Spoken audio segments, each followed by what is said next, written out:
दोस्तों, ध्यान की अनेकानेक विधियां हैं। इनमें से कुछ विधियां तो इतनी जटिल हैं कि आप बिना गुरु के नहीं सीख सकते।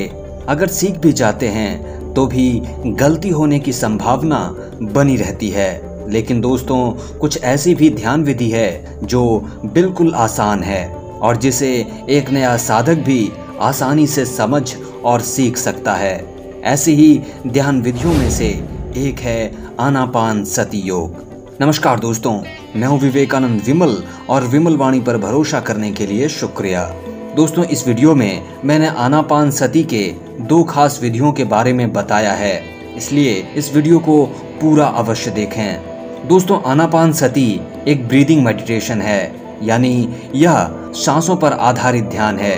देखा जाए तो सांस हमारे जीवन का आधार है, लेकिन दुर्भाग्य से इस पर हम में से अधिकतर लोगों का कोई कंट्रोल नहीं है। तो दोस्तों, यह सोचने वाली बात है कि जब हमारी सांसें ही हमारे कंट्रोल में नहीं हैं, तो फिर हमारा जीवन हमारे कंट्रोल में कैसे हो सकता है।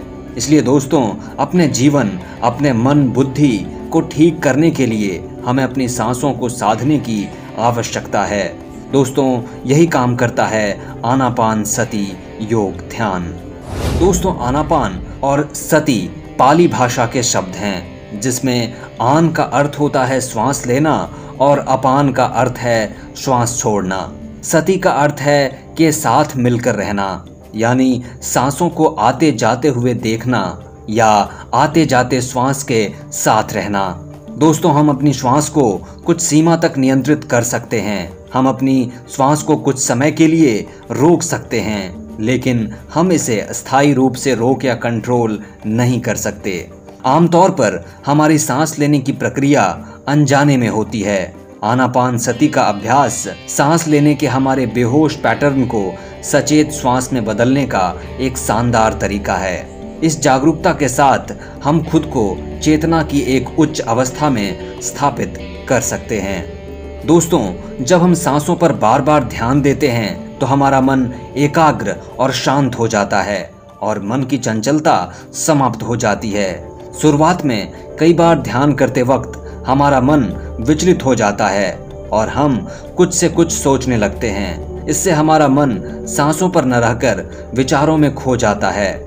ऐसी स्थिति में हमें फिर से अपने मन को पकड़कर सांस पर केंद्रित करना पड़ता है। यही आनापानसति का प्रमुख नियम है। दोस्तों, इस ध्यान विधि का सबसे अधिक प्रचार प्रसार गौतम बुद्ध ने किया, लेकिन वास्तव में भारतीय योग शास्त्र में ऐसी अनेकों प्राचीन विधियां हैं जो अलग अलग नामों से बुद्ध के पहले से ही मौजूद रही हैं, जैसे सोहम, हंस इत्यादि। दोस्तों, अब बात करते हैं आनापानसति के 2 प्रमुख विधि के विषय में। पहली विधि को 4 भागों में बांटा गया है। पहले स्टेज में शुरुआत में मन ही मन 10 तक की गिनती करते हुए केवल एक्सलेशन यानी जाती हुई सांस को देखना है और गिनना है, जैसे 1, 2, 3, 4, 5, 6, 7, 8, 9, 10। दोस्तों, इसी प्रक्रिया में आपको सांसों को धीरे धीरे छोड़ना है और छोड़ते हुए उसे देखना है, महसूस करना है, फील करना है। दोस्तों, ध्यान से समझिए कि केवल एक्सलेशन पर ध्यान देना है, इनहेलेशन पर नहीं। दोस्तों, इसी प्रकार दूसरा भाग यानी दूसरा स्टेज भी है, लेकिन यह पहले भाग के बिल्कुल उलट है।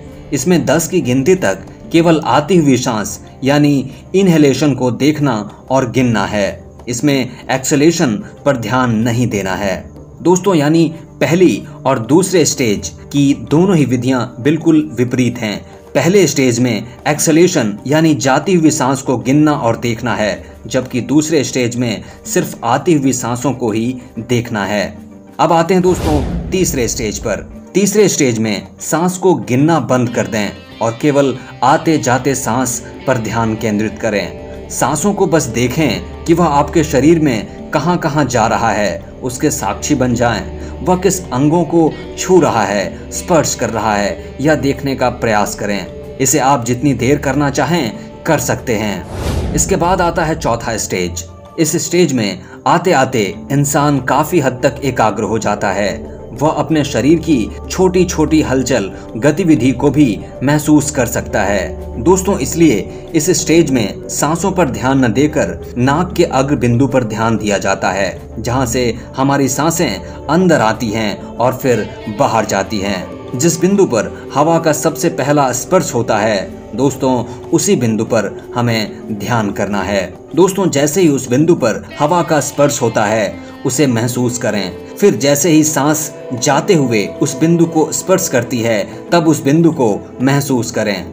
दोस्तों, अब बात करते हैं दूसरे विधि की। यह विधि पहले विधि से थोड़ी ज्यादा एडवांस मानी जा सकती है। यह 6 स्टेजेस में बटी हुई है, लेकिन मैं आपको यहाँ केवल 3 स्टेज तक ही बताऊंगा, क्योंकि चौथे, 5वें और 6ठे स्टेज ज्यादा एडवांस हैं। इसे अगर आप किसी गुरु के दिशा निर्देश में ही करें तो बेहतर होगा।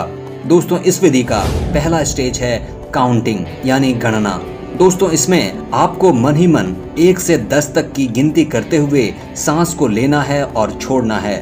दोस्तों, याद रखिए कि पहले विधि में हमने शुरुआत में आते हुए सांस पर और फिर दूसरे स्टेज में जाते हुए सांस पर ध्यान दिया था, लेकिन इसमें आते और जाते दोनों ही सांसों पर ध्यान एक साथ देना है और मन ही मन 10 तक की गिनती करनी है। लेकिन अगर इस 10 तक की गिनती करते करते आपका ध्यान भटक जाता है और गिनती बीच में ही रुक जाती है तो आपको वह गिनती फिर से करनी होगी। गणना करते हुए सांस लेने और छोड़ने की यह प्रक्रिया आपको 10 बार करनी है।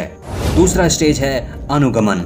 दोस्तों, इस स्टेज में आपको सांस को देखना है, उसे फॉलो करना है, उसके प्रत्येक हरकत पर नजर रखनी है। जैसे हमारी सांस नासिका छिद्रों से होती हुई गले में, गले से हृदय में, हृदय से नाभि के पास और फिर पूरे पेट में। आप इससे नीचे अपने पैरों तक भी सांस के साथ जा सकते हैं। अब सांस को छोड़ते वक्त वापस यही प्रक्रिया करते हुए वापस आना है। तीसरा स्टेज है स्थापना यानी कंसंट्रेशन। इस स्टेज में आपको सांस के साथ पूरे शरीर की यात्रा नहीं बल्कि किसी खास बिंदु पर अपने सांस को टिकाना है और उसे फील करना है। उसी पर सांस के आने जाने की प्रक्रिया को महसूस करना है, जैसे गले, नाभि, पैर के अंगूठे, थर्ड आई इत्यादि। दोस्तों, अब बात करते हैं इसके फायदों के बारे में। दोस्तों, आनापानसति का सबसे बड़ा फायदा यह है कि इसे कभी भी और कहीं भी किया जा सकता है। आज की भागती दौड़ती जिंदगी में जब लोग यह कहते हैं कि यह सब करने के लिए उनके पास समय नहीं है, तो आनापानसति जैसी ध्यान विधि उनके लिए अमृत का काम कर सकती है। आप इसे चलते फिरते, उठते बैठते और लेटे हुए भी कर सकते हैं। बस आपको अपनी सांसों का ध्यान रखना है, उसे देखते रहना है। दोस्तों, बस मन से और लगन के साथ किसी भी ध्यान विधि को अपने जीवन में उतारने की आवश्यकता है। बदलाव तो वक्त के साथ धीरे धीरे अवश्य आएंगे, जिसे आप अपने जीवन में महसूस भी करेंगे। दोस्तों, वीडियो कैसी लगी ये हमें बताना न भूलें। नीचे कमेंट जरूर करें, साथ ही लाइक और सब्सक्राइब करना न भूलें। बहुत बहुत शुक्रिया, धन्यवाद।